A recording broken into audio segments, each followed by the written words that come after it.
Hello दोस्तों, नमस्कार। आज की वीडियो में हम कवर करेंगे प्रैक्टिस सेट फर्स्ट के जो बचे हुए क्वेश्चन थे। जैसे कि अगर आप लोगों ने मेरी इससे पहले की वीडियो देखी है प्रैक्टिस सेट फर्स्ट की पार्ट 1, तो उसमें आपने 31 क्वेश्चन कवर किया। और 31 क्वेश्चन कवर करने के बाद दोस्तों आज हम कवर करेंगे और सभी क्वेश्चंस पार्ट 2 में। देखिए दोस्तों, आप सब लोग लंबी वीडियो देखना पसंद नहीं करते हैं, इसलिए मैंने एक ही वीडियो में इस प्रैक्टिस सेट को पूरा नहीं किया। तो उसी के आगे से आज हम इस वीडियो को शुरू करते हैं और क्वेश्चन नंबर 32 आपके सामने है। इस क्वेश्चन को आज हम देखेंगे। जितने भी क्वेश्चन में हैं सारे क्वेश्चन बहुत ही इंपॉर्टेंट हैं, और जैसे कि मैंने बताया कि सारे क्वेश्चन टीजीटी हो, पीजीटी हो या कहीं हो, ये क्वेश्चन पूछे जरूर गए हैं। वही क्वेश्चन से आज हमने सेलेक्ट किया है और आज हम पढ़ेंगे। तो दोस्तों सबसे पहले आपसे हम यही कहेंगे कि आप लोग अगर बोर हो जाते हैं वीडियो देखते हुए तो शायद एलटी ग्रेड इंग्लिश की तैयारी करने का ये कोई सही रास्ता नहीं है। हमें बोर नहीं होना है, क्योंकि दोस्तों जैसे कि वीडियो हम हमारी 1 घंटे की हो, 2 घंटे की हो, जो भी होती है, 1 घंटे या 2 घंटे की वीडियो बनाने में टाइम भी लगता है। और वीडियो अगर आप देखते हैं तो इसमें ना तो हम आपसे कुछ लेते हैं, ना किसी चीज़ की डिमांड करते हैं। आप लोग वीडियो देखते रहें और अपनी तैयारी करते रहें दोस्तों। तो बढ़ते हैं हम आज के वीडियो में और क्वेश्चन नंबर 32 को हम देख लेते हैं। तो क्वेश्चन आपके सामने है, John Keats died at the age of. आपको बताना है दोस्तों कि जॉन कीट्स का जो डेथ है या जॉन कीट्स की जो मृत्यु हुई थी वो कितने वर्ष की आयु में उनकी मृत्यु हुई थी। ऑप्शन आपके सामने है। फर्स्ट है 25 ईयर्स, सेकंड है 26 ईयर्स, थर्ड है 28 ईयर्स, फोर है आपका 24 ईयर्स। दोस्तों बताना है सही आंसर क्या है। तो सभी जानते हैं दोस्तों कि जॉन कीट्स का जो डेथ ईयर है या कह सकते हैं वो आपका है 25 ईयर, यानी कि 25 साल की उम्र में इनकी मृत्यु हो गई थी। दोस्तों बढ़ते हैं नेक्स्ट क्वेश्चन में। Question 33, when did Keats die. Keats कब मरे थे। वहाँ पे तो पूछा गया था कि जब वो उनकी मृत्यु हुई थी तो वो उनकी एज क्या थी। यहाँ पूछा गया कि वो ईयर कौन सा था जब इनकी मृत्यु हुई थी दोस्तों। तो आप सब देख पा रहे हैं, फर्स्ट आपका 1795, सेकंड है 1789, थर्ड है 1821 और फोर है आपका 1777। तो सही बताना है सही आंसर क्या है। दोस्तों सही आंसर इसका है 1821। दोस्तों बढ़ते हैं नेक्स्ट क्वेश्चन की तरफ। क्वेश्चन नंबर 34, इसमें आपको बताना है, in which of the following poems did Tennyson intend to discuss the relationship between men and women in Victorian England. आपको बताना है इसका आंसर क्या है। वो कौन सी पोएम है टेनीसन की जिसमें वो बात करते हैं विक्टोरियन इंग्लैंड में मेन और वुमेन के बीच में जो रिलेशनशिप है उसके बारे में वो डिस्कस करते हैं। आपको बताना है वो कौन सा वर्क है, वो कौन सी इनकी पोएम है। फर्स्ट पोएम आप देख पा रहे हैं द एपिक, सेकंड है द प्रिंसेस, थर्ड है आपका द लेडी ऑफ सैलॉट, थर्ड है आपका मैरियाना। आपको बताना है सही आंसर क्या होगा इसमें दोस्तों। क्वेश्चन नंबर 34 का सही आंसर क्या हो सकता है। दोस्तों आप लोग जान लीजिए इसका सही आंसर है द प्रिंसेस। जो द प्रिंसेस में बात करते हैं मेन और वुमेन के रिलेशनशिप के बारे में। बढ़ते हैं नेक्स्ट क्वेश्चन की तरफ। क्वेश्चन नंबर 35 आपके सामने, तो विच of the following best कैरेक्टराइजेज the mood off Mariana. इसका आंसर आपको देना है दोस्तों। तो आपके सामने ऑप्शन है, फर्स्ट है लिविड आयर, सेकंड है प्लेसिड कंटेम्पलेशन, थर्ड है मेलंकली आइसोलेशन, फोर्थ है आपका नेसेंट होप। आपको बताना है सही आंसर इसका क्या होगा क्वेश्चन नंबर 35 का। तो सही आंसर होगा दोस्तों option number C, melancholy isolation. बढ़ते हैं नेक्स्ट क्वेश्चन की तरफ। नेक्स्ट क्वेश्चन दोस्तों 36 है आपका, तो रॉबर्ट ब्राउनिंग, आपको बताना है Robert Browning was born in Walworth in the parish of Camberwell, Surrey on. आपको बताना है कि रॉबर्ट ब्राउनिंग का जन्म Walworth in the parish of Camberwell में जो सरे में पड़ता है दोस्तों, कब हुआ था, वो कौन सा मंथ था और कौन सी डेट है, आपको ये बताना है दोस्तों। तो आपके सामने ऑप्शन है, फर्स्ट 7 मई, सेकंड 7 जून, थर्ड 14 मई, फोर्थ 16 अगस्त। आपको बताना है सही आंसर इसका क्या होगा, रॉबर्ट ब्राउनिंग का जन्म कब हुआ था, वो डेट और वो मंथ कौन सा था दोस्तों, आपको बताना है क्वेश्चन नंबर 36 का। तो आप लोग जान लीजिए इनका जो जन्म हुआ दोस्तों 7 मई को इनका जन्म हुआ था, आप जिसको नोट कर लीजिए। बढ़ते हैं नेक्स्ट क्वेश्चन की तरफ। Question number 37, Robert Browning was born in the year. आपको बताना है रॉबर्ट ब्राउनिंग के बर्थ ईयर के बारे में, वो ईयर कौन सा था जब रॉबर्ट ब्राउनिंग का जन्म हुआ था। क्वेश्चन 37 का जो आंसर है आपके सामने है। क्वेश्चन नंबर ऑप्शन फर्स्ट है 1548, बी है 1642, थर्ड है 1784, फोर्थ है आपका 1812। सही आंसर क्या है दोस्तों, आप लोग चूज करें। तो सही आंसर इसका है 37 का सही आंसर कि रॉबर्ट ब्राउनिंग का जन्म है किस ईयर में होता, तो ईयर था दोस्तों 1812। आप इसको नोट कर सकते हैं 37 का डी। पढ़ते हैं नेक्स्ट क्वेश्चन की तरफ। Question number 38, Matthew Arnold. आपको बताना है Matthew Arnold started his career. बताना है कि मैथ्यू अर्नोल्ड ने अपनी कैरियर की शुरुआत किस वर्क से किया था, उस वर्क का नाम आपको बताना है। फर्स्ट ऑप्शन आपके सामने है a teacher at Rugby school, second है an editor of critical journal, third है आपका इंस्पेक्टर ऑफ स्कूल्स, डी है आपका an assistant to a publisher. बताना है किस वर्क से मैथ्यू अर्नोल्ड साहब ने दोस्तों अपने कैरियर की शुरुआत की थी, आपको चूज करना है। 4 ऑप्शन में से कौन सा ऑप्शन सही है। क्वेश्चन 38 का सही आंसर आपके सामने इंस्पेक्टर ऑफ स्कूल्स। बात की जाती है मैथ्यू अर्नोल्ड की कैरियर की स्टार्टिंग की तो होती है इंस्पेक्टर ऑफ स्कूल से। दोस्तों पढ़ते हैं आगे next question 39, who was the father, बताना who was the father of Matthew Arnold. Matthew Arnold के पिता कौन थे दोस्तों, इसका आंसर आपको देना है। क्वेश्चन 39 ऑप्शन आपके सामने है Edwin Arnold, second Thomas Arnold, third H Clough, four Thomas Edison. तो सही आंसर दोस्तों आपके सामने option number B Thomas Arnold, यानी मैथ्यू अर्नोल्ड के पिता का नाम टॉमस अर्नोल्ड था, ये आप नोट कर सकते हैं। Question number 40, W B Yeats was, W B Yeats थे, क्या थे आपके सामने ऑप्शन है। फर्स्ट है आपका एंग्लो इरिश, सेकंड है एंग्लो इंडियन, थर्ड है एंग्लो अमेरिकन, फोर है एंग्लो जर्मन। क्वेश्चन 40 का सही आंसर आपके सामने एंग्लो एरिश। दोस्तों क्या है वो, डब्ल्यू बी ईस्ट जो है वो है एंग्लो एरिश। दोस्तों बढ़ते हैं नेक्स्ट क्वेश्चन की तरफ। क्वेश्चन नंबर 41 का सही आंसर आपको बताना है। क्वेश्चन है आपके सामने the complete name of W B Yeats was. W B Yeats का कंप्लीट नेम, पूरा नेम क्या है।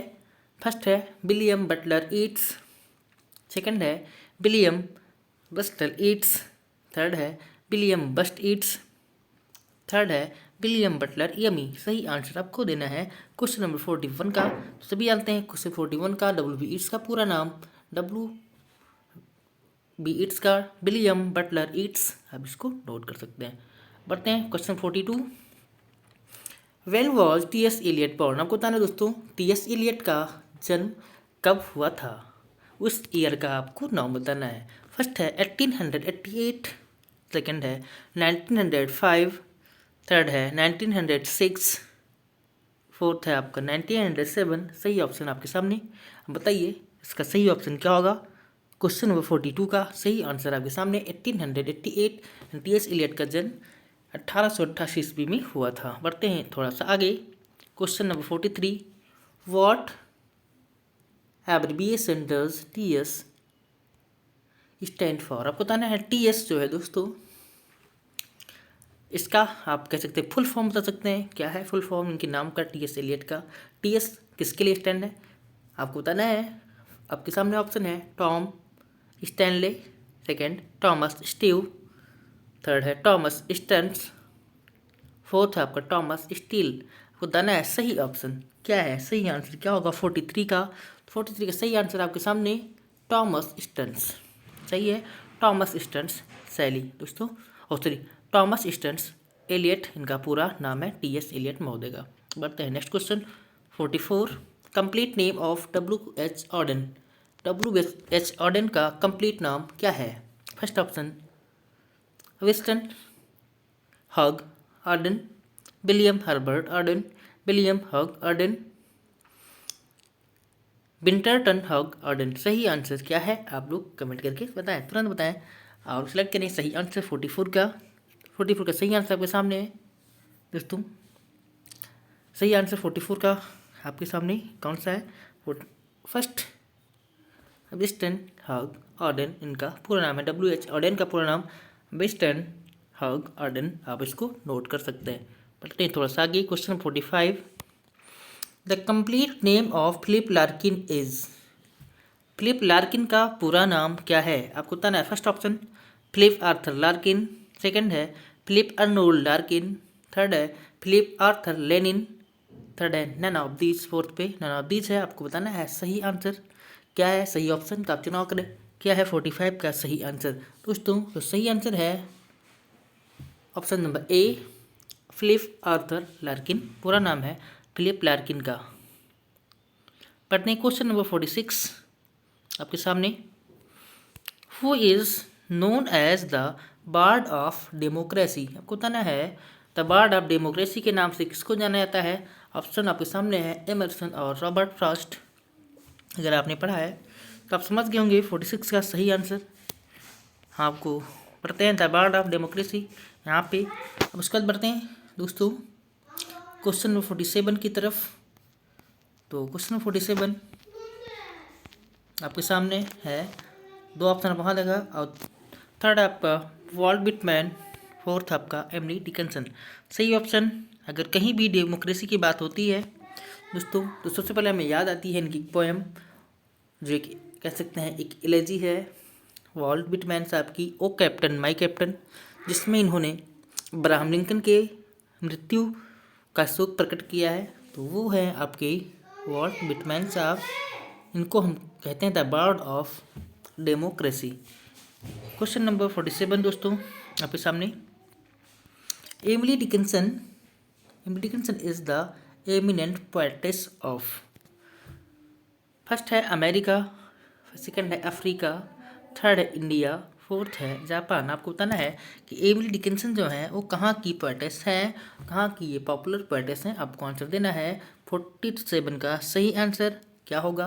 तो आप सभी जानते हैं कि एमिली डिकिंसन दोस्तों ये एक अमेरिकन पोएटेस हैं। बढ़ते हैं क्वेश्चन 48 की तरफ।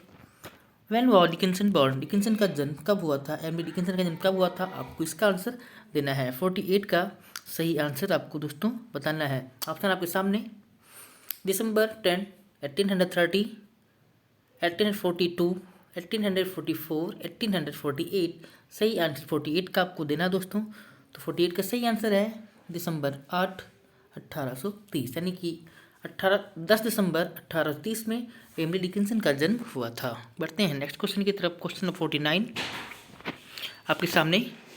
Which of these poets associated with new England.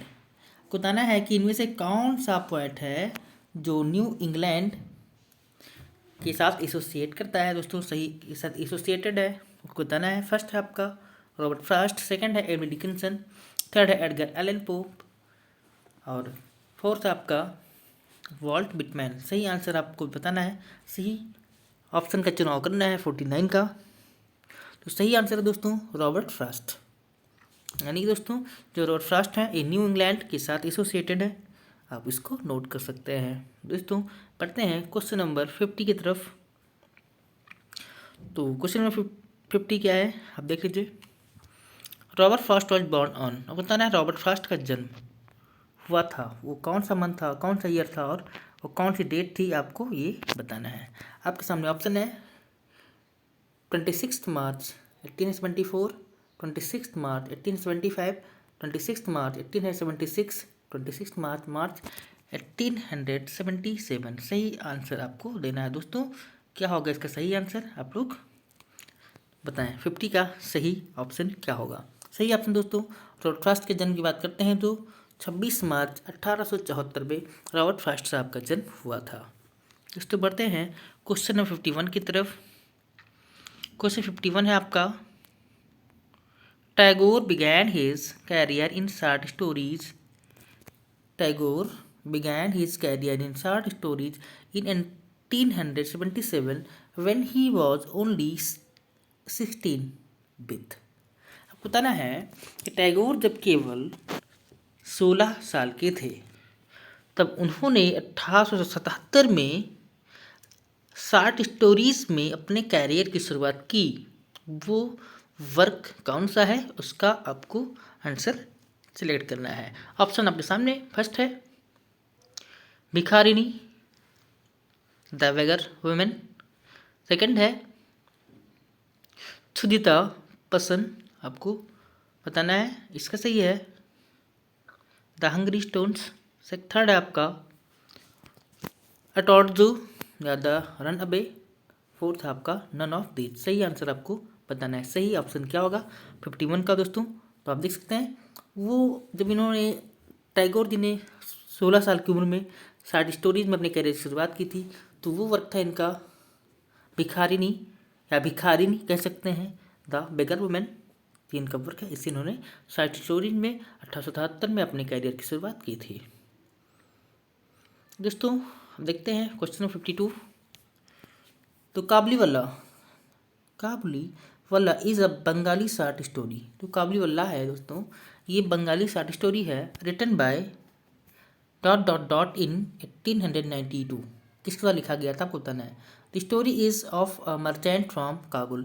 एक मर्चेंट की कहानी है जो काबुल का है। हु कम्स टू कलकत्ता, जो कलकत्ता आता है, प्रेजेंट डे कोलकाता जिसको कहा जाता है प्रेजेंट में, India each years for selling dry fruits and while living in India he becomes friends with a 5-year old girl mini from a middle class aristocratic family. आपको बताना है कि काबुलीवाला जो बंगाली शॉर्ट स्टोरी है इसके लेखक कौन हैं। तो आपके सामने ऑप्शन है, फर्स्ट ऑप्शन है रविन्द्रनाथ टैगोर, सेकंड है कमला दास, थर्ड है निसिम एजिकील और फोर्थ आपका गिरीश कर्नाड। सही आंसर आपको देना है। सही ऑप्शन क्या होगा क्वेश्चन नंबर 52 का आपको बताएं दोस्तों। सही आंसर आप सब लोग जानते हैं काबुलीवाला जो वर्क है और रविन्द्रनाथ टैगोर साहब का एक वर्क है, शॉर्ट स्टोरी है, हमने पढ़ा भी होगा।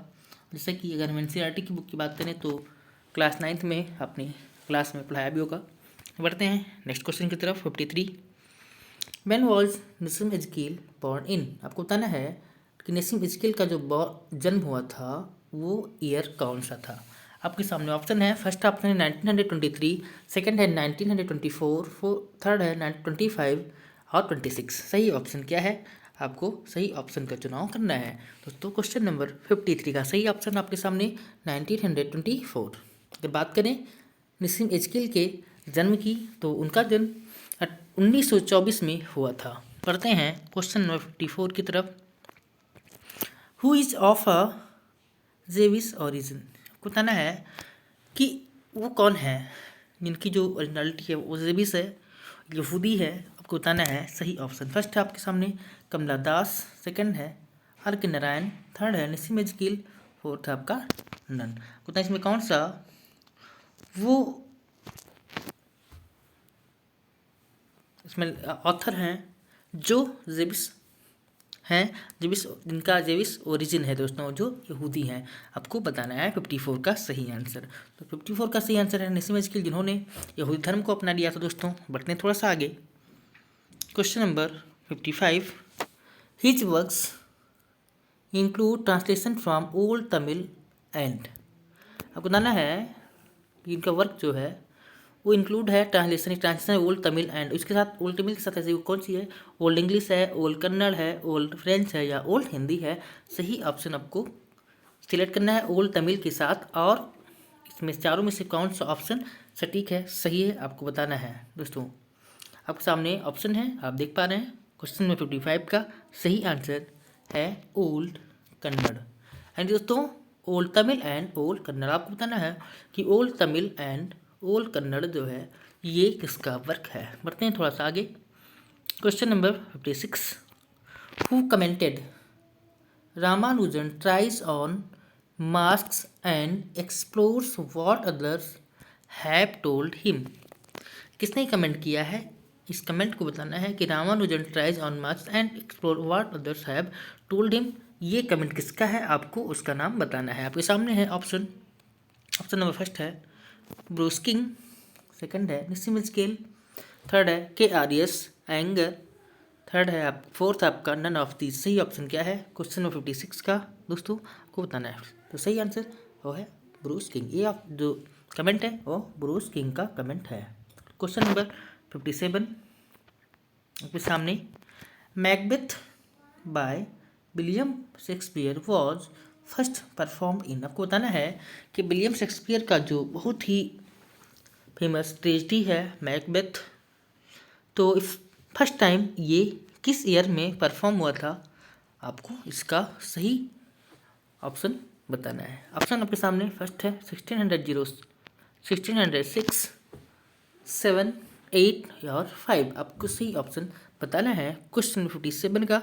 तो सही आंसर दोस्तों 1606, यानी कि मैकबेथ के परफॉर्म की बात की जाए तो सबसे पहले वो 1606 में प्रकाशित किया गया था। आपको कमेंट बॉक्स में बताना दोस्तों कि मैकबेथ को 1606 ईस्वी में किस थिएटर में परफॉर्म किया गया था। क्वेश्चन नंबर 58 आपके सामने, Shakespeare's main source for the story of Macbeth was. आपको बताना है कि जो मैकबेथ की स्टोरी है तो मैकबेथ का जो दोस्तों सोर्स आपको बताना है कि मेन सोर्स क्या है। ऑप्शन आपके सामने फर्स्ट है the history of England, second है the chronicles of England, third है हॉलिनसेट्स क्रॉनिकल, फोर्थ है नन ऑफ दीज। सही ऑप्शन बताना है 58 का। सही आंसर दोस्तों आप सब जानते होंगे, नहीं जानते हैं तो आप देख लीजिए। सही ऑप्शन आपका है हॉलिनसेट्स क्रॉनिकल्स। अगर हम बात करें मैकबेथ के सोर्स की तो इसका सोर्स है हॉलिनसेट्स क्रॉनिकल्स। दोस्तों बढ़ते हैं हम थोड़ा सा और आगे। क्वेश्चन 58 हम कवर कर चुके हैं। अब हम पढ़ेंगे क्वेश्चन नंबर 59 की तरफ। आप देख पा रहे हैं question 59, events in Shakespeare's play Macbeth are usually associated with. बताया गया कि शेक्सपियर का प्ले जो मैकबेथ है उसमें जितने भी इवेंट्स हैं वो यूजुअली किसके साथ एसोसिएटेड हैं आपको बताना है। फर्स्ट ऑप्शन आपके सामने है Henry garnet and the gun powder plot of 1605, second है हेनरी जेम्स, थर्ड है क्वीन एलिजाबेथ, फोर्थ है नन ऑफ दीज। सही ऑप्शन आपको चुनना है। सही ऑप्शन क्या होगा क्वेश्चन नंबर 59 का दोस्तों आपको बताना है। तो सही आंसर इसका होगा ए। क्या होगा? Henry garnet and the gun powder plot of 1605। सही आंसर आपने देख लिया। बढ़ते हैं question number 60, beach one of the following Shakespeare shortest tragedy. आपको बताना है इसमें से कौन सी वो ट्रेजेडी है। तो शेक्सपियर की सबसे छोटी ट्रेजेडी है दोस्तों। ऑप्शन आपके सामने फर्स्ट है हैमलेट, सेकंड है मैकबेथ, थर्ड है ओथेलो और फोर्थ है आपका किंग लियर। तो सबसे छोटी ट्रेजेडी क्या है? अगर हम बात करते हैं छोटे प्ले की, अगर ट्रेजेडी की बात ना करें केवल हम छोटे प्ले की बात करते हैं तो आप सभी जानते हैं कॉमेडी ऑफ एरर्स। लेकिन अब बात करते हैं कि सबसे छोटी ट्रेजेडी क्या है तो आपको इसका आंसर देना है क्वेश्चन नंबर 60 का। ऑप्शन सामने दोस्तों बता दिया गया। तो सबसे छोटी जो ट्रेजेडी है वो मैकबेथ को माना जाता है। इन दोस्तों जो सबसे छोटी ट्रेजेडी है विलियम शेक्सपियर साहब की वो है मैकबेथ। बढ़ते हैं थोड़ा सा आगे। क्वेश्चन नंबर 61 आपके सामने, in this play Macbeth is a Scottish general under the rule of. आपको बताना है कि इस प्ले में जो मैकबेथ है वो एक स्कॉटिश जनरल के अंडर में है। तो वो जो जनरल है स्कॉटिश जनरल है एक राजा के अंडर में दोस्तों। तो वो राजा कौन है? तो आपके सामने ऑप्शन है किंग जेम्स फर्स्ट, सेकंड है क्वीन एलिजाबेथ, थर्ड है किंग डंकन, फोर्थ है जूलियस सीजर। तो सभी जानते हैं मैकबेथ जो स्कॉटिश जनरल था तो वो था किंग डंकन के अंडर में दोस्तों। तो 61 का सही आंसर है आपका ऑप्शन नंबर सी। बढ़ते हैं थोड़ा सा आगे, question number 62। The first great English neo classical was. The first great English neo classical was, आपको बताना है कि इंग्लिश के फर्स्ट महान न्यू क्लासिकल कौन थे। फर्स्ट है बेन जॉनसन, सेकंड है जॉन डन, थर्ड है ड्राइडन, फोर्थ है आपका शेक्सपियर। सही ऑप्शन आपको चुनना है। अब बताइए सही ऑप्शन क्या होगा।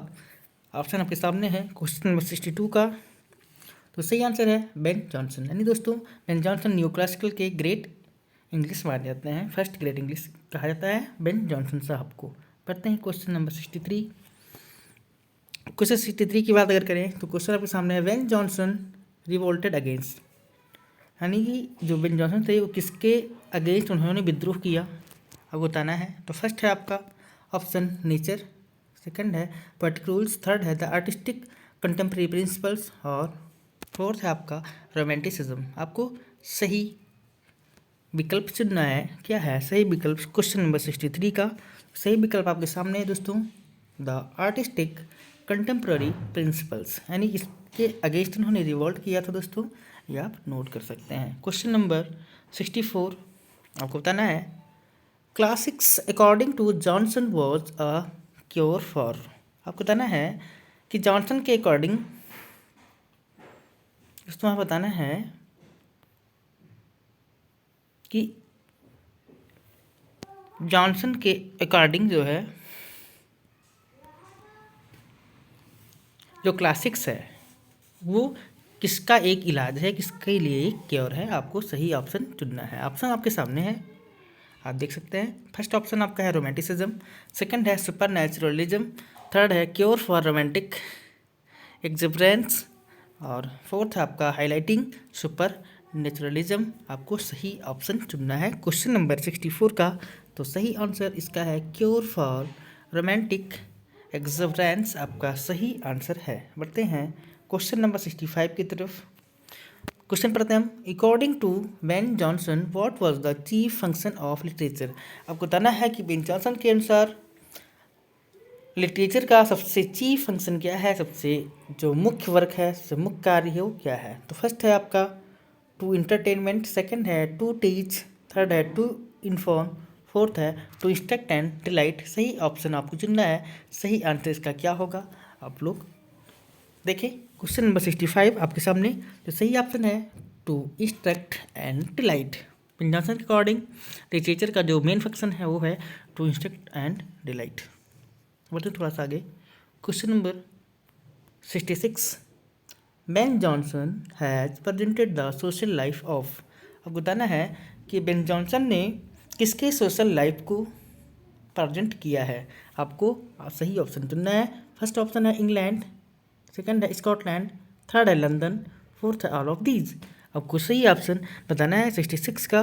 तो सही आंसर अगर हम बात करें कि बेन जॉनसन ने कहाँ के सोशल लाइफ को प्रेजेंट किया है तो वो ऑप्शन आपका है लंदन। सही आंसर लंदन। लंदन की सोशल लाइफ को बेन जॉनसन साहब ने प्रकट किया है। क्वेश्चन नंबर 66 का ऑप्शन आपने देख लिया सी। बढ़ते हैं question number 67। Who was made England's first poet laureate in 1668। यानी दोस्तों इंग्लैंड का प्रथम पोएट लॉरियट 1668 में किसको बनाया गया। फर्स्ट ऑप्शन आपके सामने John Dryden, second option John Milton, third है जॉन मिडल्टन और फोर्थ है आपका बेन जॉनसन। सही ऑप्शन आपको चुनना है। सही ऑप्शन क्या होगा क्वेश्चन नंबर 67 का। सही आंसर आपके सामने है जॉन ड्राइडन। है दोस्तों जॉन ड्राइडन को इंग्लैंड का फर्स्ट पोएट लॉरियट 1668 में बनाया गया। बढ़ते हैं थोड़ा सा आगे, question number 68। Who was called glorious John by Walter Scott. And दोस्तों वॉल्टर स्कॉट के द्वारा ग्लोरियस जॉन किसे कहा गया था। ऑप्शन आपके सामने है। फर्स्ट है John Dryden, John Milton, John Middleton, Ben Jonson. Option वही है, बस क्वेश्चन चेंज हो गया है। बताना है सही ऑप्शन क्या होगा जिसको किन्हें वॉल्टर स्कॉट ने ग्लोरियस जॉन कहा था। आपको सही ऑप्शन बताना है। क्वेश्चन नंबर 68 का सही आंसर है जॉन ड्राइडन। यानी वॉल्टर स्कॉट ने जॉन ड्राइडन साहब को ग्लोरियस जॉन के नाम से संबोधित किया था। बढ़ते हैं थोड़ा सा आगे। Question number 69। Dryden published his first important poem heroic stanzas 1658, a eulogy on ... which is cautious and prudent in its emotional display। आपको बताना है कि ड्राइडन जो हैं उन्होंने अपना पहला इम्पोर्टेंट पोएम प्रकाशित किया जिसका नाम था हीरोइक स्टैंजाज 1658, यूलोजी ऑन। तो आपको ऑप्शन बताना है। फर्स्ट है क्रॉमवेल्स डेथ, सेकंड है जॉन मिल्टन डेथ, थर्ड है जॉन मिडल्टन डेथ और फोर्थ आपका बेन जॉनसन्स डेथ। सही ऑप्शन आपको चुनना है क्वेश्चन नंबर 69 का। तो सही ऑप्शन आपके सामने है क्रॉमवेल्स डेथ।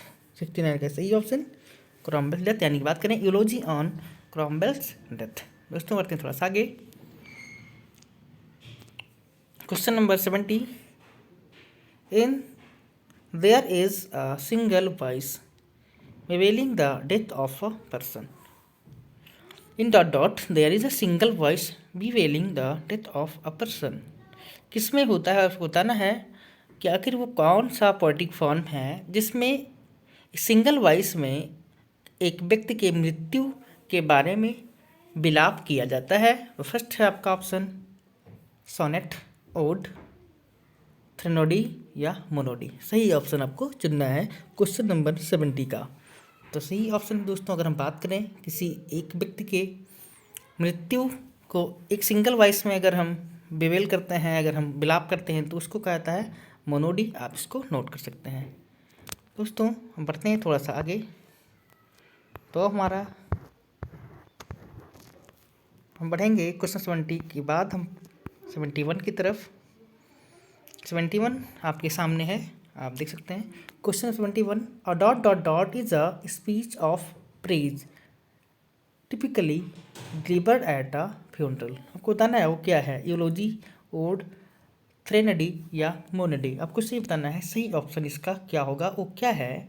इसमें एक स्पीच ऑफ प्रेज होता है और टिपिकली डिलीवर्ड एट एक फ्यूनरल, और वो एक फ्यूनरल की तरफ चला जाता है, दुख की तरफ चला जाता है। आपको बताना है वो क्या है, यूलोजी है, ओड है, थ्रेनडी है या मोनोडी है। 71 का सही ऑप्शन आपको सेलेक्ट करना है, क्या होगा।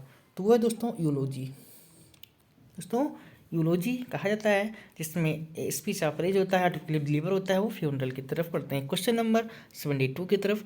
गाल्सवर्दी के बारे में क्वेश्चन आपका गया। Galsworthy was born on. Galsworthy का जन्म कब हुआ था, सही आंसर आपको बताना है। गाल्सवर्दी का जन्म कब हुआ था, ऑप्शन आपके सामने 14 अगस्त 1867, 15 अगस्त 1867, 10 सितंबर 1876, 14 जुलाई 1867। सही ऑप्शन आपको चुनना है। सभी जानते हैं गाल्सवर्दी साहब का जन्म कब हुआ था। 72 का सही आंसर आपके सामने 14 अगस्त 1867। पढ़ते हैं क्वेश्चन नंबर 73 की तरफ। ऑप्शन आपके सामने क्वेश्चन है Galsworthy was born at. Galsworthy का जन्म कहाँ हुआ था। फर्स्ट ऑप्शन आपके सामने Kingston, London, England, Paris, France. Third है एडिनबर्ग, स्कॉटलैंड और फोर्थ है आपका डबलिन, आयरलैंड। सही ऑप्शन आपके सामने है। इनका जन्म कहाँ हुआ था, उस स्थान का नाम आपको सिलेक्ट करना है क्वेश्चन नंबर 73। तो सही आंसर आपका है किंगस्टन, लंदन, इंग्लैंड में इनका जन्म हुआ था। पढ़ते हैं question number 74। Harold Pinter was born on. Harold Pinter का जन्म कब हुआ था। ऑप्शन आपके सामने 10 अक्टूबर 1935, 10 अक्टूबर 1920, 15 अक्टूबर 1930, 10 अक्टूबर 1930। आपको सही ऑप्शन का चुनाव करना है कि हारोल्ड पिंटर का जन्म कब हुआ था। दोस्तों आपको सही ऑप्शन चुनना है क्वेश्चन नंबर 74 का। क्वेश्चन नंबर 74 का सही ऑप्शन है अक्टूबर 10, 1930, यानी कि हारोल्ड पिंटर का जन्म 10 अक्टूबर 1930 ईस्वी में हुआ था। दोस्तों बढ़ते हैं थोड़ा सा और आगे क्वेश्चन नंबर 75 की तरफ। 74 हम कंप्लीट कर चुके हैं। 75 का जो आंसर है आप देख लीजिए। पहले क्वेश्चन पढ़ते हैं। Harold Pinter was the only child of eastern European descent. बताना है कि हार्ल पिंटर साहब जो थे वो इकलौते चाइल्ड थे, किसके चाइल्ड थे आपको बताना है, और जो कि ईस्टर्न यूरोपियन डिसेंट में पड़ता है। तो फर्स्ट ऑप्शन आपके साथ है, सामने है ब्रिटिश जेबिस पेरेंट्स, सेकंड है Afro American parents, south American parents, Indian parents. आपको सही ऑप्शन चुनना है। सही ऑप्शन क्या होगा, इसका आंसर क्या होगा, क्या हो सकता है आप लोग बताएं। 75 का सही आंसर आपके सामने दोस्तों। तो सही आंसर आपका है ब्रिटिश जेविस पेरेंट्स, यानी कि हार्ल पिंटर साहब ब्रिटिश जेविस पेरेंट्स के इकलौते चाइल्ड थे। बढ़ते हैं थोड़ा सा आगे क्वेश्चन 76 की तरफ। The complete name of Eugene's O'Neill was. आपको बताना है यूजीन ओ नील का कंप्लीट नेम क्या है। फर्स्ट ऑप्शन है यूजीन ग्लैडस्टोन ओ नील, सेकंड है यूजीन ग्लैडस्टोन ओ नील, थर्ड है यूजीन ग्लैडस्टोन ओ नील, और थर्ड है दोस्तों आपके सामने नन ऑफ दीज। आपको सही ऑप्शन चुनना है। क्या हो सकता है इसका सही आंसर।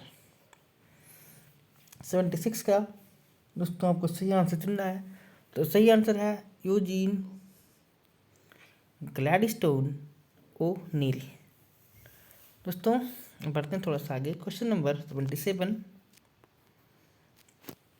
77 की तरफ हम चलते हैं कि यूजीन ओनील वॉज एन, यानी यूजीन ओनील जो है आपको बताना है वो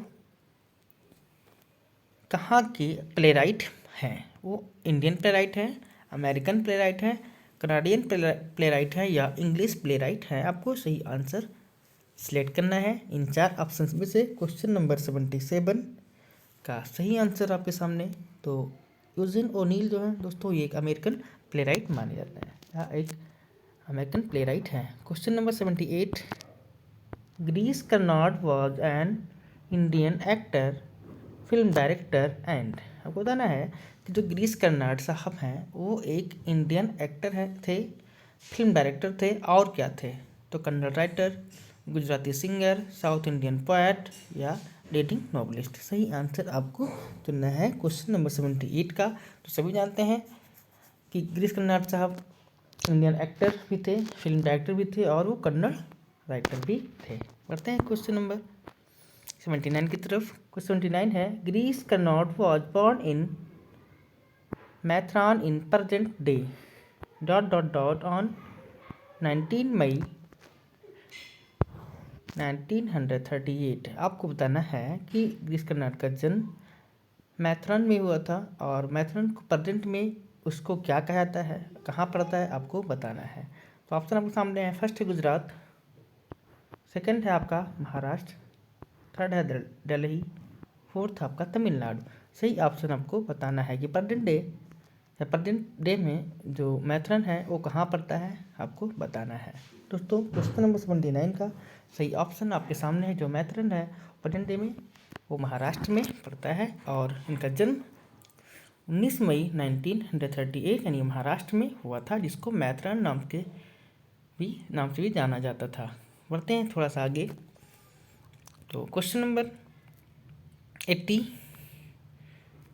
दोस्तों, bacon was born in. Bacon का जन्म कब हुआ था, यानी फ्रांसिस बैकन का जन्म कब हुआ था, आपको बताना है। फर्स्ट आपका ऑप्शन है 22 जनवरी 1561, सेकंड है 22 जनवरी 1562, और थर्ड है 22 जनवरी 1563, और फोर्थ है 22 जनवरी 1564। सही ऑप्शन आपको चुनना है। क्वेश्चन नंबर 80 का सही आंसर क्या होगा दोस्तों। तो फ्रांसिस बैकन का जन्म 22 जनवरी 1561 में हुआ था। अगर बात आती है फ्रांसिस बैकन के जन्म की तो 22 जनवरी 1561, यानी कि 80 का सही आंसर आपका है ऑप्शन नंबर ए। बढ़ते हैं थोड़ा सा आगे। तो बैकन वाज बॉर्न एट, अब बात करते हैं बैकन का जन्म कहाँ हुआ था, स्थान का नाम बताना है। फर्स्ट ऑप्शन आपके सामने at York House near the Strand in London, first second है आपका वॉरविकशायर लंदन, थर्ड है आपका डर्बीशायर लंदन, और फोर्थ आपका है नन ऑफ दी। सही ऑप्शन आपके सामने, आप बताइए सही ऑप्शन क्या हो सकता है। बैकन का जन्म किस स्थान पर हुआ था, उस स्थान का नाम आपको बताना है। सही स्थान है दोस्तों at York House near the Strand in London, यानी इनका जन्म बैकन का जन्म हुआ था York House near the Strand in London. London में इनका जन्म हुआ था। कहाँ पे हुआ दोस्तों? तो स्ट्रैंड के निकट यॉर्क हाउस में हुआ था। पढ़ते हैं थोड़ा सा आगे। What is the full name of sir Roger? आपको बताना है कि सर रॉगर का फुल नाम क्या है। ऑप्शन आपके सामने, sir Roger de Coverley, sir Roger de Waverley, sir Roger de Lovely, none of these. सही ऑप्शन आपको बताना है। सही ऑप्शन क्या होगा? सर रॉगर का पूरा नाम क्या हो सकता है, आपको दोस्तों बताना है। तो 82 का सही आंसर है आंसर नंबर, जो option number first, sir Roger de Coverley. इनका पूरा नाम था सर रॉगर का। बढ़ते हैं थोड़ा सा आगे। Question number 83। क्वेश्चन आपका, वाई डज द स्पेक्टेटर यानी author visit sir Roger de Coverley? आपको इसका सही आंसर देना है। इसका ऑप्शन आपको हम दिखा दे रहे हैं दोस्तों। इसका सही ऑप्शन क्या हो सकता है हम आपको दिखा रहे हैं। तो ऑप्शन आपके सामने फर्स्ट है आपका to attend a marriage party, second है to attend his birthday, second है, थर्ड है आपका just to meet him after long, four है आपके सामने because he receives an invitation from sir Roger. आपको ये बताना है दोस्तों। क्वेश्चन फिर से आपको हम दिखा दे रहे हैं ताकि आप कोई दिक्कत ना हो कि वाई डज द स्पेक्टेटर जो आथर है दोस्तों, आथर विजिट करते हैं सर रॉगर डी कवर्ली की घर पर किस लिए? आखिर उस दिन कौन सा किस दिन था, आपको वो बताना है कि किस लिए वो लोग स्पेक्टेटर जो है ना आथर उनसे मिलने गए थे। ऑप्शन मैंने आपको दिखा दिया, आपको बताना है सही आंसर 83 का क्या हो सकता है। तो दोस्तों यहाँ पे आप देख सकते हैं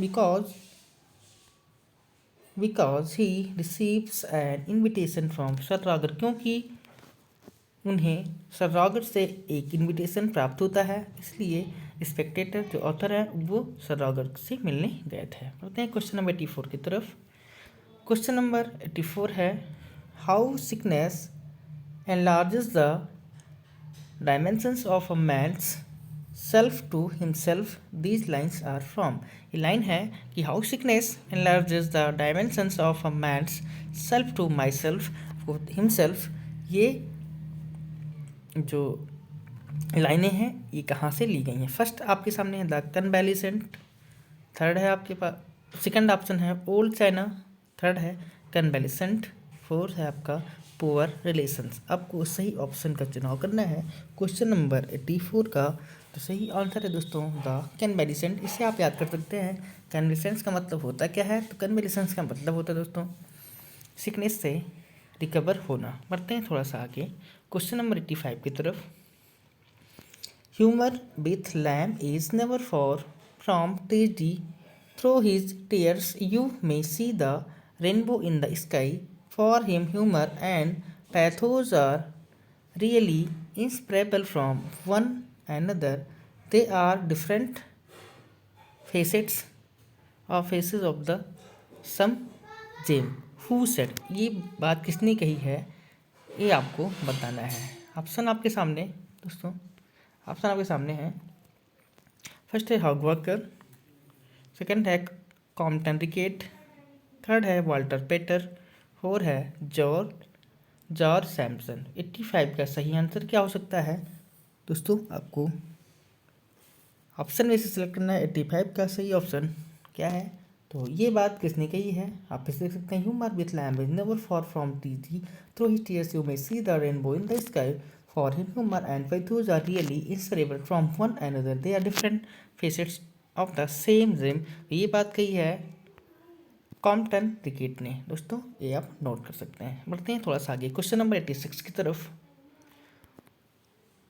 क्वेश्चन आपका, Lamb style is inseparable from his humour of which it is the expression. ये किसने कहा? आपको बताना Lamb style is inseparable from his humour of which it is the expression. आपको बताना है ये लाइन किसने कही है। ऑप्शन आपके सामने सेम ऑप्शन, हॉगवॉकर, कॉम्पटन रिकेट, वाल्टर पेटर, जॉर्ज सैमसन। सही ऑप्शन क्या है 86 का दोस्तों? आपको बताना है। तो सही ऑप्शन है वो है आपके हॉगवॉकर, इन्होंने इस बात को कहा है। पढ़ते हैं थोड़ा सा आगे question number 87। Who was Seneca in the road to happiness, यानी ये वर्क है in the road to happiness. The road to happiness में एक सेनेका नाम का करेक्टर है, तो बताना है सेनेका क्या था, कौन था, इस आपको बताना है। फर्स्ट है a Roman Stoic philosopher from the post Augustan age of Latin literature. Second है an ancient German philosopher. Third है रसल्स क्लोज फ्रेंड। फोर्थ है नन ऑफ दीज। सही ऑप्शन आपको चुनना है क्या है, यानी कि Seneca the road to happiness में क्या है, वो कौन है आपको बताना है, कौन था, आपको ये चीज़ बताना है। 87 का सही आंसर क्या होगा दोस्तों। तो अगर हम बात करें सेनेका की, तो सेनेका जो है, Seneca was a Roman Stoic philosopher from the post Augustan age of Latin literature. इसको आप नोट कर सकते हैं। बढ़ते हैं क्वेश्चन नंबर 88 की तरफ। जैसा कि दोस्त आज की वीडियो थोड़ा लंबी हो रही है, लेकिन आज हम कवर करना चाहते हैं, हम चाहते हैं कि पूरी जो प्रैक्टिस सेट है हम पूरा कवर करें। प्रैक्टिस सेट पूरा 125 क्वेश्चन की है, और जितने भी क्वेश्चन हैं सारे क्वेश्चन इंपॉर्टेंट हैं, और सारे क्वेश्चन आपको नोट करना चाहिए दोस्तों। आप लोग बोर ना हो और वीडियो को देखें, और एक एक क्वेश्चन को जहाँ तक हो सके तो नोट करने की भी कोशिश करें, क्योंकि जो चीज़ नोट होती हैं वो लॉन्ग टाइम तक हमारे पास सुरक्षित हो जाती हैं। Question number 88, who was Nero in the road to happiness. आपको बताना है कि रोड टू हैप्पीनेस में नेरो कौन था। तो फर्स्ट ऑप्शन है the fifth emperor of Rome. Second है an ancient German philosopher. Third है रसल्स क्लोज फ्रेंड। फोर्थ है आपका नन ऑफ दीज। आपको बताना है कि नेरो कौन था द रोड टू हैप्पीनेस में, आपको सही ऑप्शन बताना है क्वेश्चन नंबर 88 का। तो क्वेश्चन नंबर 88 का भी सही ऑप्शन आपका है the fifth emperor of Rome, यानी कि Nero was the fifth emperor of Rome in the road to happiness. पढ़ते हैं क्वेश्चन नंबर 89 की तरफ। क्वेश्चन 89 है who was Boadicea in the road to the happiness. Road to the happiness में Boadicea कौन है दोस्तों, आपको बताना है। First option a queen of British Iceni tribe. Second है an ancient German philosopher, Russell close friend, और नन ऑफ दीज। सही ऑप्शन आपको चुनना है क्वेश्चन नंबर 89 का। सही ऑप्शन क्या होगा, सही ऑप्शन दोस्तों आप देख पा रहे हैं, सही ऑप्शन इसका है। अगर बात करते हैं बोडिसिया की, तो बोडिसिया जिसमें है, तो Boadicea queen of the British Iceni tribe in the road to happiness. दोस्तों ये आप नोट कर लीजिए। पढ़ते हैं क्वेश्चन नंबर 90 है विजय लक्ष्मी पंडित वॉज द सिस्टर ऑफ। विजय लक्ष्मी पंडित जो है वो किसकी बहन थी, आपको बताना है क्वेश्चन नंबर 90 का सही ऑप्शन। तो आपके सामने है first option Gandhi ji, second है JL नेहरू, थर्ड है रविंद्र टैगोर, रविंद्र चंद्र दत्त, और आर्यन टैगोर। आपको बताना है सभी ऑप्शन में से सही ऑप्शन क्या होगा। विजय लक्ष्मी पंडित किसकी बहन थी। तो आप सब जानते हैं विजयलक्ष्मी पंडित जो हैं दोस्तों, इसका सही आंसर है 82 का 90 का सही ऑप्शन आपके सामने जवाहरलाल नेहरू की बहन थी विजयलक्ष्मी पंडित, यानी विजय पंडित नेहरू की बहन विजयलक्ष्मी पंडित थी। आप इसको नोट कर सकते हैं। Question number 91, Nehru ji received his education from. Nehru ji ने अपनी एजुकेशन यानी अपनी शिक्षा कहाँ से प्राप्त किया। फर्स्ट ऑप्शन है harrow school London, TT college Cambridge, inner temple in, all of the above, या सभी से। आपको बताना है सही ऑप्शन क्या है, कहाँ से नेहरू जी ने अपनी शिक्षा प्राप्त की थी। आपको दोस्तों सही ऑप्शन चुनना है क्वेश्चन नंबर 91।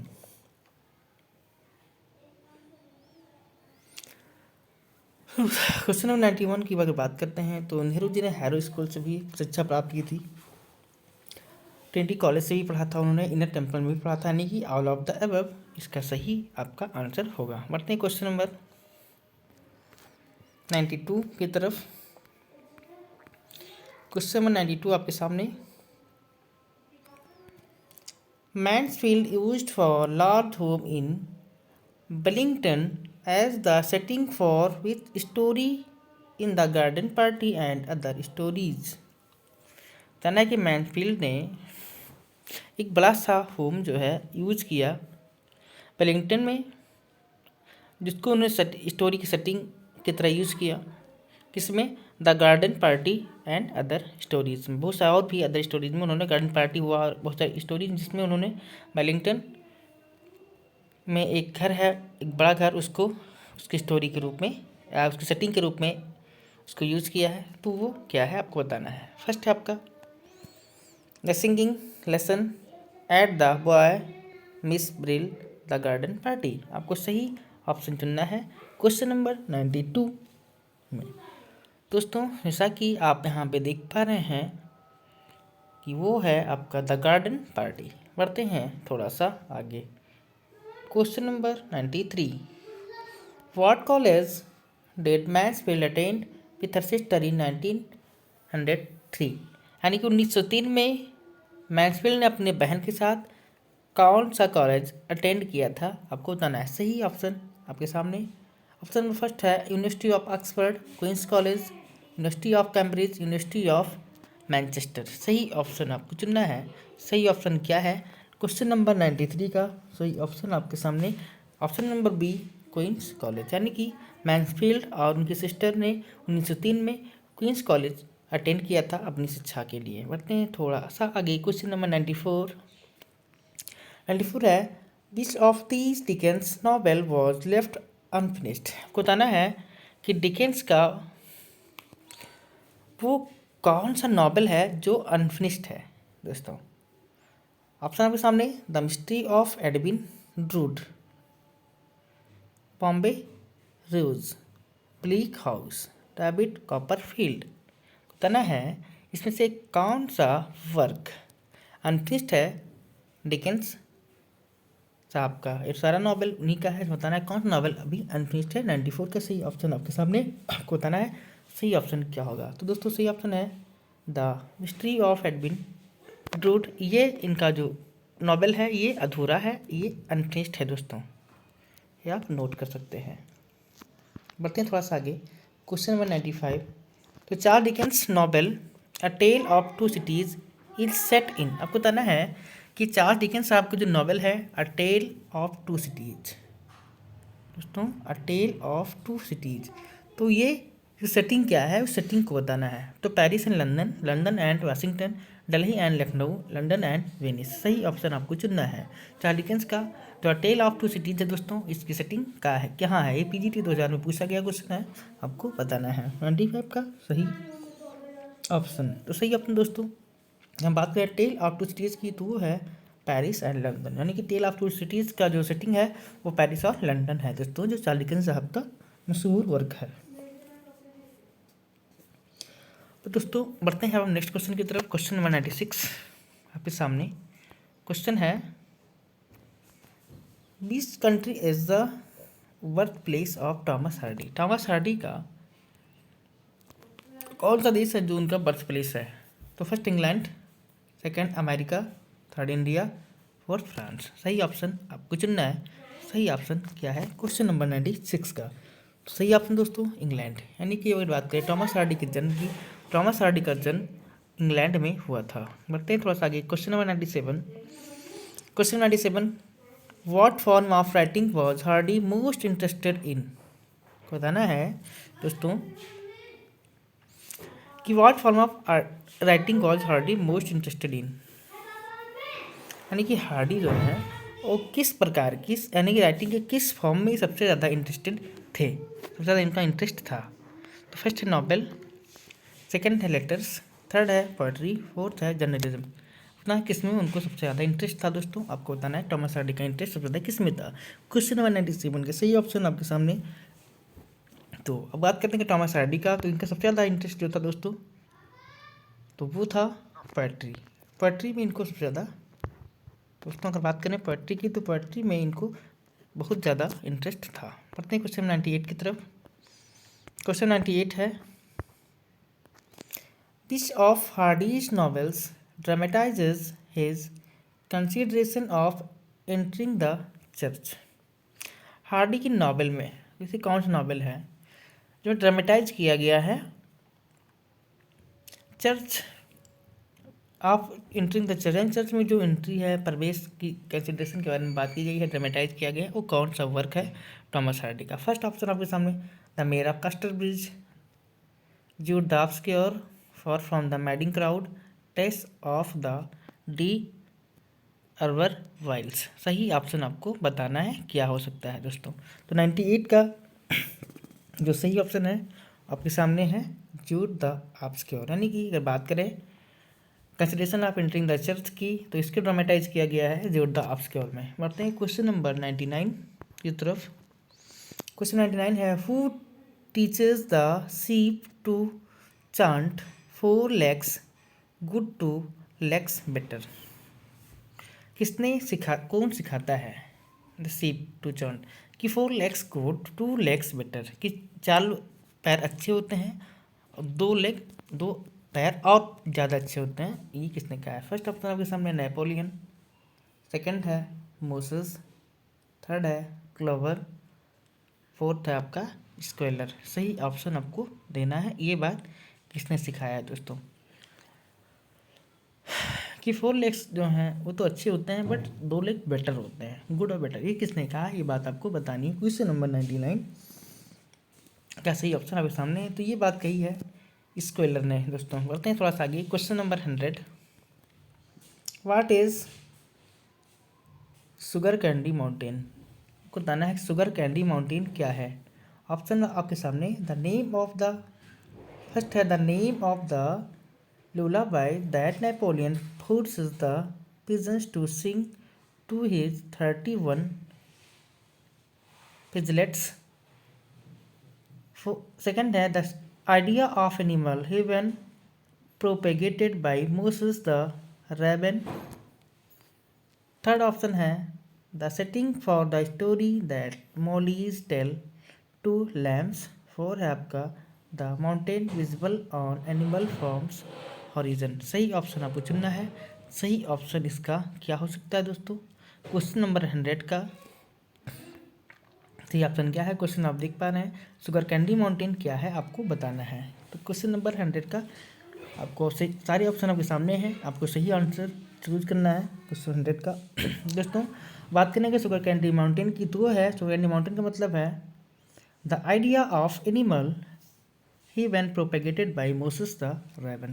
बात करते हैं थोड़ा सा आगे, करते हैं question number 101 the proper word for a group of elephants. जब बात करें कि ये ग्रुप ऑफ एलिफेंट्स का जो ग्रुप होता है उसके लिए आपको 1 वर्ड बताना है। वो क्या है? फर्स्ट है हर्ड, सेकंड है कैटल, थर्ड है फ्लॉक, फोर्थ है आपका बंच। सही ऑप्शन आपको चूज करना है। सही ऑप्शन आपके सामने यहाँ पे स्टार्ट होता है हमारा ग्रामर का पोर्शन। ये क्वेश्चन पीजीसी 2013 में पूछा गया क्वेश्चन है दोस्तों। 101 का सही ऑप्शन आपके सामने है। उसके कहते हैं हर्ड, यानी कि ग्रुप ऑफ एलिफेंट्स को हर्ड कहा जाता है। बढ़ते थोड़ा सा आगे the specific word for the loud noise made by an elephant is. यानी एलिफेंट की जो लाउड वॉइस होती है उसे क्या कहा जाता है? फर्स्ट है रोर, सेकंड है ट्रम्पेट, बे और ने। तो सही ऑप्शन सभी जानते हैं कि जो एलिफेंट की जो लाउड नॉइज होती है उसको ट्रम्पेट कहा जाता है दोस्तों। पढ़ते हैं क्वेश्चन नंबर 103 की तरफ। क्वेश्चन नंबर 102 हम देख चुके हैं। तो 103 नंबर क्वेश्चन है आपका you dot rather than your father are to blame no error. आपको बताना है इसमें एरर किस पार्ट में है। आपको एरर इसमें ढूंढना है दोस्तों, किसमें एरर किस पार्ट में है। क्वेश्चन नंबर 103 आपके सामने। तो अगर हम बात करें you rather than your father are to blame, अगर बात करते हैं यहाँ पे एरर की, तो यहाँ पे कोई एरर नहीं है दोस्तों। यहाँ पे सही ऑप्शन है ई नो एरर। आप इसको देख सकते हैं। पढ़ते हैं थोड़ा सा आगे क्वेश्चन नंबर 104 की तरफ। क्वेश्चन नंबर 104 अगर बात करते हैं यहाँ पे, फिर आपका जो क्वेश्चन है उसमें एरर ढूंढना है। सेंटेंस आपके सामने 5 hours are too short a time to जज वंस कैरेक्टर नो एरर। आपको बताना है किस पार्ट में एरर है या कोई एरर इसमें नहीं है। अगर किसी पार्ट में एरर है तो आप तुरंत देखिए बताएं इसमें किस पार्ट में एरर हो सकता है। क्वेश्चन नंबर 104 दोस्तों क्वेश्चन नंबर 104 की बात करें तो यहाँ पे एरर आप देख सकते हैं, कुछ यहाँ पे बी ऑप्शन में आपको एरर दिखाई दे रहा होगा। दोस्तों अगर बात करते हैं एरर क्या है, तो बी ऑप्शन में कौन सा एरर हो सकता है, तो आप देख सकते हैं 5 आवर्स। अगर हम बात करते हैं किसी निश्चित टाइम की, डिस्टेंस की किसी बात करते हैं, तो वहाँ पे जो आपका वर्ब होता है वो सिंगुलर होता है। आप यहाँ पे देख पा रहे हैं कि यहाँ पे जो वर्ब है वो है आर, इसीलिए यहाँ पे ये आपकी कह सकते हैं गलत है, यहाँ पे इज होना चाहिए। पढ़ते हैं थोड़ा सा आगे, question number 105। Many a passenger have been, many a passenger have been, आपको बताना है टेकन टू द हॉस्पिटल। आपको इसमें भी ढूंढना है कि इसमें किस पार्ट में एरर है दोस्तों। या अगर कोई एरर नहीं है तो आप ई ऑप्शन सेलेक्ट कर सकते हैं क्वेश्चन नंबर 105 में। दोस्तों जैसे कि बात करें, अगर हम मेनी आ, यहाँ मेनी आ लिखा हुआ है, पैसेंजर सिंगुलर है, यहाँ बात करते हैं हैव बीन की, तो दोस्तों याद रखेंगे जब भी मेनी आ या मोर देन वन के बाद में कोई सिंगुलर नाउन आता है तो जो वर्ब होता है वो होता है आपका सिंगुलर, इसलिए यहाँ पे गलती है, हैव में यहाँ पे हैज होना चाहिए। तो यहाँ पे ऑप्शन आपको सी सिलेक्ट कर लेना है। बढ़ते हैं थोड़ा सा आगे, क्वेश्चन नंबर 106। तो very few people now believe that the wages of sin are death, no error.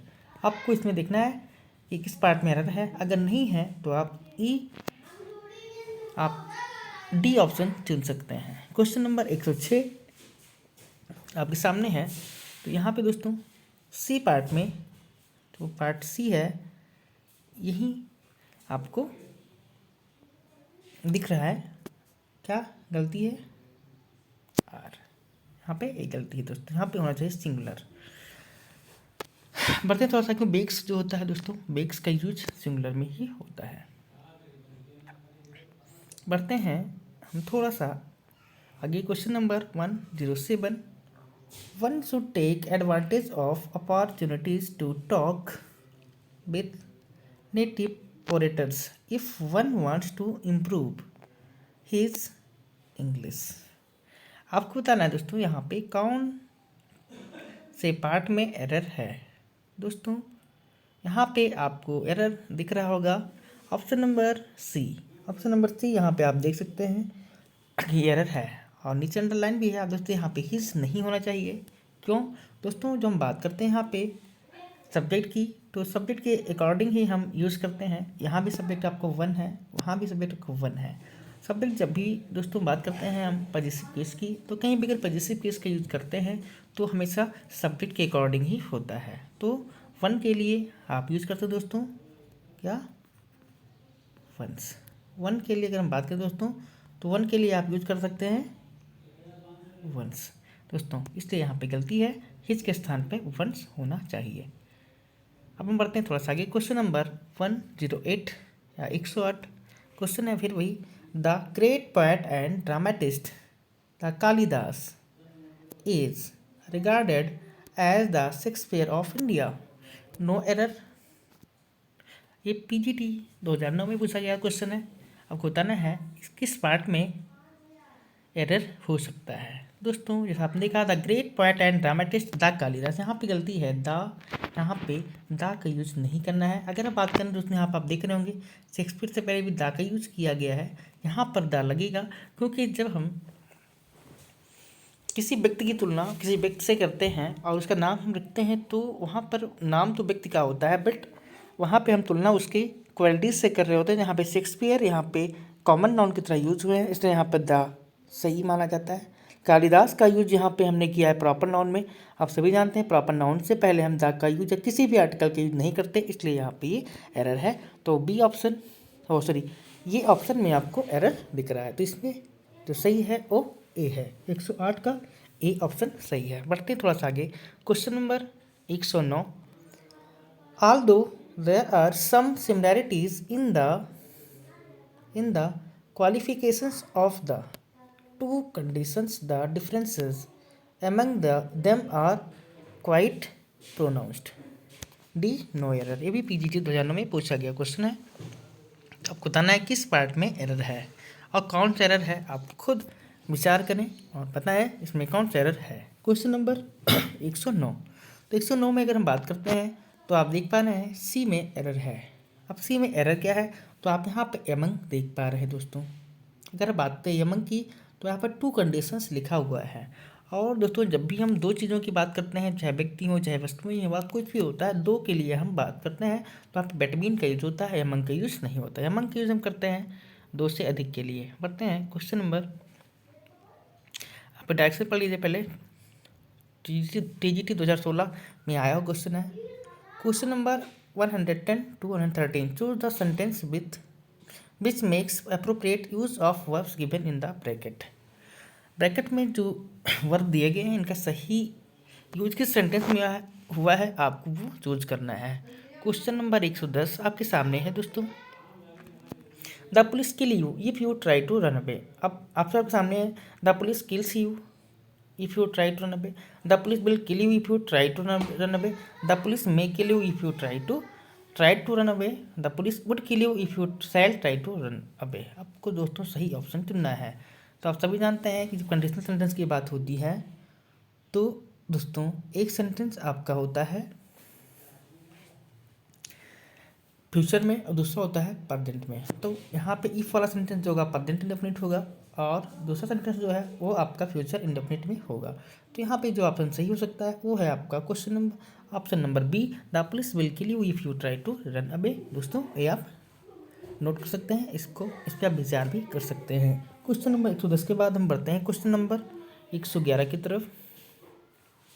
Question है I be there situation be different. आपको बताना है सही ऑप्शन क्या होगा। I had been there situation was different, I was there situation was different, had I been there situation would have been different, या had I been there situation had been different. सही option क्या है आपको बताना है।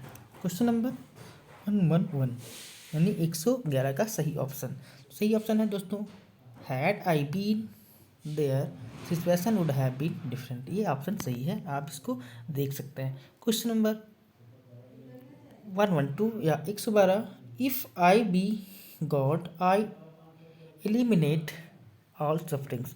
यदि मैं भगवान होता तो मैं सभी कठिनाइयों को, सभी दुखों को ख़त्म कर देता। आपको बताना है इसके लिए सही सेंटेंस क्या हो सकता है। If I was God, if I were God, if I had been God, if I am God. सही आप दोस्तों अगर बात करते हैं कहीं भी हम इमेजिनेशन की, और ऐसी इमेजिनेशन जिसको आप कोरी कल्पना कह सकते हैं जो कभी पूरा ना हो सके, बस केवल कल्पना ही किया जा सके, वहाँ पर हम सिंगुलर शब्द के साथ में प्लूरल वर्ब का यूज़ करते हैं। तो यहाँ पे ऑप्शन है ऑप्शन नंबर बी आपका करेक्ट है। अगर आपने नहीं देखा दोस्तों तो मैंने सब्जेक्ट वर्ब एग्रीमेंट की वीडियो मैंने बना दी है, जिसको 3 पार्ट में मैंने बनाया हुआ है। आप उस वीडियो को देख सकते हैं, उससे आपकी नॉलेज बढ़ जाएगी। दोस्तों बढ़ते हैं क्वेश्चन नंबर 113। क्वेश्चन नंबर 113 आप देख सकते हैं I wish that you be right. काश तुम सही होता है। यहाँ भी वही बात आ रही है दोस्तों, कोरी कल्पना, ऐसी कल्पना जो सही नहीं हो सकता। तो यहाँ भी हम यू के साथ में दोस्तों क्या करेंगे, फर्स्ट है I wish that you had been right, I wish that you were right, I wish that you will be right, I may wish that you were right. सही ऑप्शन क्या होगा आपको बताना है 113 का सही ऑप्शन। दोस्तों सही आंसर आपका है I wish that you were right. करते हैं थोड़ा सा आगे। Question number 114, nemesis is a symbol of. बताना है कि नेमेसिस जो है वो किसका सिंबल होता है। फर्स्ट है लो बर्थ, सेकंड है रेट्रीब्यूशन, थर्ड है जाइंट साइज, फोर्थ आपका ट्रीजन। सही ऑप्शन क्या हो सकता है आपको चूज करना है दोस्तों। 114 का सही ऑप्शन क्या हो सकता है। जो 114 का सही ऑप्शन अगर निवेशस की बात कहती है, निवेशस जो होता है सिंबल होता है रेट्रीब्यूशन का। पढ़ते हैं थोड़ा सा आगे। Question number 115, a book in its original hand written form is called.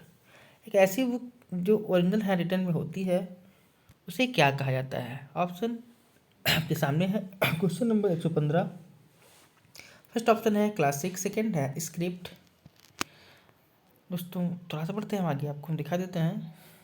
इसके बाद दो ऑप्शन और हैं हमारे पास अभी अभी आप देख लीजिए। सेकंड है आपका ग्राफिक, फोर्थ है सॉरी थर्ड है ग्राफिक, फोर्थ है आपका मैन्यू स्क्रिप्ट। यानी कि वर्डनेट हैंड रिटन में जो होता है उसको क्या कहा जाता है, आपको सही ऑप्शन चुनना है। दोस्तों सही ऑप्शन क्या हो सकता है आप बता सकते हैं।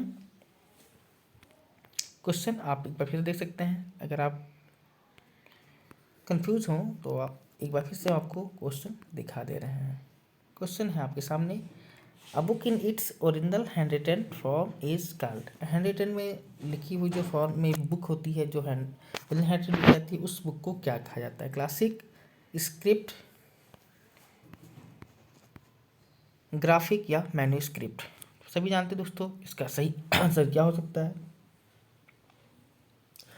सही आंसर दोस्तों है मैन्यूस्क्रिप्ट। बात करें अगर हम ओरिजिनल हैंड रिटन की तो उसको हम मैन्यूस्क्रिप्ट कहते हैं। अब बढ़ते हैं थोड़ा सा आगे। दोस्तों यहाँ पे आप सबसे पहले आप इंस्ट्रक्शन पढ़ लीजिए, तो बताया गया आंसर द क्वेश्चंस 116 to 120, यानी 116 से 120 तक जितने भी क्वेश्चंस हैं वो पैसेज पर बेस्ड है। पैसेज हम पढ़ लेते हैं। सबसे पहले we are all short sighted, we are all short sighted and very often see but one side of a matter, our views are not extended to all that has a connection with it. From this defect, I think no man is free. We see but in part, and we know but in part, and therefore it is no wonder we conclude not right from our partial views. This might instruct the proudest esteemer of his own parts how useful it is to talk and consult with others, even such as come short of him in capacity, quickness, and penetration. For since one sees all generally have different prospects of the same thing according to our different, as I may say, positions to it, it is not incongruous to think, nor beneath any man to try whether among men may not have notions of things which have escaped him and which has reason would make use of if they came into his mind। ये था आपका passage, आपको सही option चुनना है। तो first है, since no one is perfect and whole sighted so it's of no use taking suggestions from other such people to reach conclusion. अब आपको बताना है ये करेक्ट है, इनकरेक्ट है, I can not be set confirmly या none of this. आपको सही ऑप्शन चुनना है। Question number 116। दोस्तों अगर हम बात करें तो आपने इस पैसेज को पढ़ा, तो इस पैसेज के अकॉर्डिंग अगर हम देखें तो ये बात क्या है दोस्तों, ये बात आपकी इनकरेक्ट है, ये आप नोट कर सकते हैं। आप एक बार फिर से इस पैसेज को देख सकते हैं। दोस्तों चलिए इसको हटा दे रहे हैं ताकि आपको पैसेज पढ़ने में दिक्कत ना हो।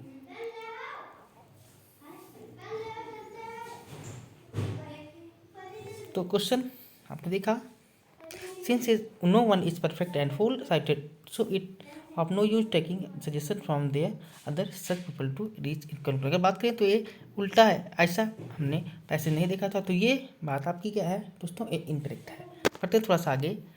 तो as it is not our capacity to see the things as whole so making a partial judgement is. बताना है अब क्या इसको क्या कहेंगे, justified, not justified, partially justified या नन। सही ऑप्शन आपको चुनना है 117 का पैसेज के अकॉर्डिंग। दोस्तों सही ऑप्शन हो जाएगा नॉट जस्टिफाइड। बढ़ते हैं थोड़ा सा आगे। 118 question 118, how can one amend and improve his judgement of things. बताना है कि how can one amend and improve his judgment of things. It is not possible by consulting other imperfect people, by avoiding it, by forcing one judgment. आपको बताना है सही option क्या होगा। दोस्तों हम पैसे तो नहीं जान रहे कि हमने पैसे सॉल्व कर लिया है।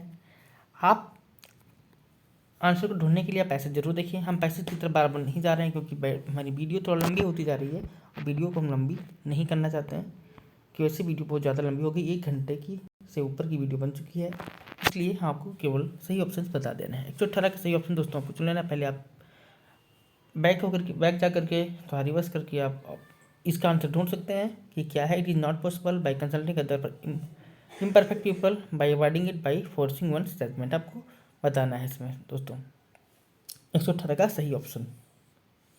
दोस्तों बात करें अगर 118 की सही ऑप्शन की तो है बाई, तो अगर बात करते हैं तो हो जाएगा by consulting other imperfect people. ये आपको ऑप्शन पैसेज में मिल जाएगा। What is the meaning of incongruous. Incongruous का मतलब क्या हो दोस्तों आपको बताना है। इनकॉन्ग्रुअस का मतलब क्या होता है। तो बात करें इनकॉन्ग्रुअस की दोस्तों, तो इनकॉन्ग्रुअस मतलब होता है डिग्निफाइड, यानी कि शानदार, बहुत ही शानदार, डिग्निफाइड इसका अर्थ हो जाता है। बढ़ते हैं थोड़ा सा आगे। 120 सजेशंस और suggestion and consultation can be made only with our superior in ability. The statement is. Statement क्या है। बात की इसके मतलब अगर दोस्तों बात करते हैं पैसेज अकॉर्डिंग की एक सेंटेंस जो है, स्टेटमेंट एक इनकरेक्ट है, करेक्ट है, नॉट क्लियर या नन, आपको बताना है 120 का। दोस्तों अगर उनकी बात करें तो इस पैसेज को आप देख लीजिएगा, उसके अकॉर्डिंग ये जो आपका स्टेटमेंट है इनकरेक्ट है।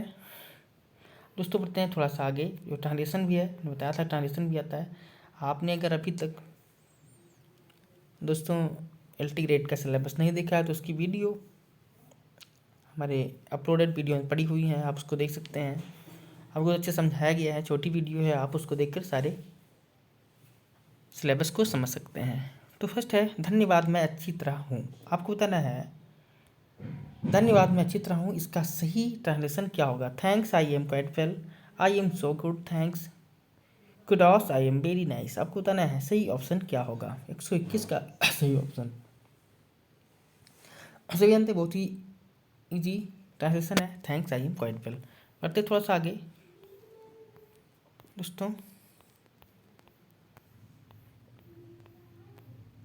क्वेश्चन नंबर 122, तुम्हारे पिता क्या कार्य करते हैं। आपको बताना है इसकी सही अंग्रेजी क्या है। What is your father? What do your father do? What work your father does? Which work your father does? को बताना है इसमें से सही ऑप्शन क्या होगा। तुम्हारे पिता क्या कार्य करते हैं, सही ट्रांसलेशन क्या होगा 122 का बताना है आपको। एक बार देख लीजिए और उसको ट्राई भी कर सकते हैं। दोस्तों अगर बात करते हैं तुम्हारे पिता क्या कार्य करते हैं, तो इसके लिए सबसे जो सही जो ट्रांसलेशन होता है वो है व्हाट इज़ योर फादर। आपको what do your father do नहीं बताना, what work your father does भी नहीं बताना है, which work your father does ये भी नहीं बताना है। सही आप जो ट्रांसलेशन होता है तो तुम्हारे पिता क्या कार्य करते हैं वो व्हाट इज़ योर फादर। दोस्तों बढ़ते थोड़ा सा आगे दोस्तों। क्वेश्चन नंबर 123, मेरे पिताजी सरकारी नौकर हैं। आपको बताना है इसका सही ट्रांसलेशन क्या होगा। My father is a government servant, my father is a government is a servant in government, a servant in government is my father is employed in government. सही ट्रांसलेशन इसका क्या होगा दोस्तों, आप खुद ट्राई करिए और सोचिए कि इसका सही ऑप्शन क्या हो सकता है। दोस्तों की बात करें मेरे पिताजी सरकारी नौकरी, तो इसके लिए हो जाएगा my father is a government servant. बढ़ते थोड़ा सा आगे क्वेश्चन नंबर 124 बाद लास्ट क्वेश्चन होगा हमारे लिए, तुम्हारी घड़ी में क्या बजा है। आपको सही ऑप्शन बताना है। What is the time in your watch, what is the time by your watch, what time your watch reads, what time your watch indicates. आपको सही ऑप्शन चुनना है। सही ट्रांसलेशन क्या होगा 124 का। सभी जानते हो दोस्तों, अभी हम बात करते हैं घड़ी की, वॉच की, तो वहाँ पे हम बाई का यूज़ करते हैं। सही ऑप्शन हो जाएगा आपका what is the time by your watch. बढ़ते हैं क्वेश्चन नंबर 25 और लास्ट क्वेश्चन है इस प्रैक्टिस सेट का। इस प्रकार से आज हमने एक प्रैक्टिस सेट नंबर फर्स्ट समाप्त कर दिया है। अब मिलेंगे आपको हम दूसरी प्रैक्टिस सेट के साथ में। आप लोग वीडियो देखते रहें, कमेंट जरूर कर दिया करें और वीडियो को लाइक कर दिया करें। और अगर चैनल आपको अच्छा लगता है तो सब्सक्राइब कर लें और बेल आइकन को जरूर दबा दें, ताकि जब भी हम कोई नई वीडियो डालें तो आप तक इसकी नोटिफिकेशन पहुँच जाए। दोस्तों, लड़की नचाई जाती है, आपके पास सेंटेंस है लड़की नचाई जाती है, इसका सही ट्रांसलेशन क्या होगा, इंग्लिश ट्रांसलेशन क्या होगा? A girl is forced to dance, a girl is pushed to dance, a girl is made to dance, a girl goes to dance. सही ऑप्शन क्या होगा, सही ट्रांसलेशन इसका क्या होगा, आपको बताना है। दोस्तों, जब भी बात करते हैं हम किसी भी कार्य को जब पैसिव में ले लेते हैं, जैसे हम लड़की नाचती है तो एक्टिव था, लड़की नचाई जाती है हम पैसिव हो जाती है। जब भी पैसिव बात करें दोस्तों, वहाँ पे मेड मेक या गेट का हम यूज़ करते हैं। दोस्तों, यहाँ पे आपको मेड दिख रहा है, यही ट्रांसलेशन आपका सही है। A girl is made to dance. इसी के साथ दोस्तों हम वीडियो को समाप्त करते हैं। और दोस्तों, अगर आपको वीडियो अच्छी लगती है, प्रैक्टिस सेट आपको जो हमने डाला समझ में आ रहा है, तो आप लोग वीडियो को लाइक ज़रूर करें, वीडियो को शेयर कर दें और चैनल को ज़रूर सब्सक्राइब कर लें, ताकि हमारा मनोबल बढ़ता रहे और हम आप लोगों के लिए ऐसी ही अच्छी अच्छी वीडियोज़ ला सकें। धन्यवाद, फिर मिलेंगे नेक्स्ट वीडियो में।